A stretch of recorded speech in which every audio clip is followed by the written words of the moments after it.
Right now, I am in Kottivakam, which is beach, a beautiful beach in Chennai, in Tamil Nadu.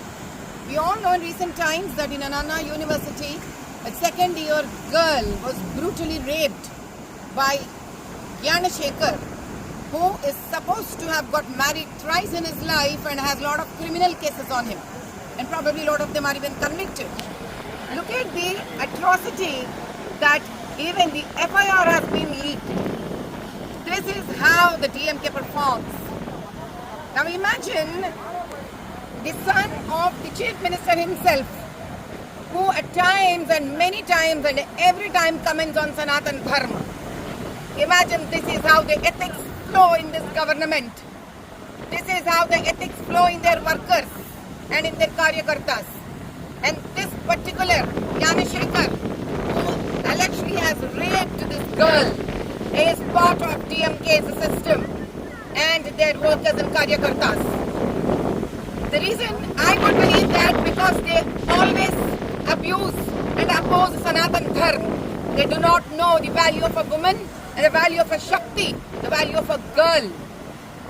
Tamil Nadu is a land where once upon a time they used to stand as an idol and an example of Bhakti Sanatan Dharma because of such communist thinkers and leftists.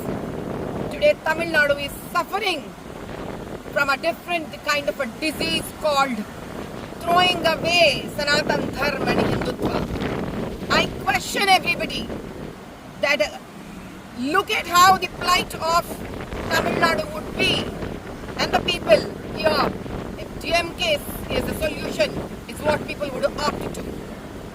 Annamalai, a beloved brother, look at him the way he could hit himself and he has come on a Diksha.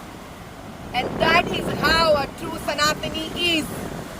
I respect him and I bow in front of him the kind of step that he has taken forward to stand up for the dignity of a woman. And it is not acceptable and it is to be punished that how come the FIR has been leaked out where the girl and her family's details have to be kept confidential. I request all the women, girls and the men who have been protecting Sanatan Dharma till date, stand up for this cause. Stand up for this cause to show that such brutal act would not only be condemned, would be buried into the deepest earth of Tamil Nadu. Thank you so much.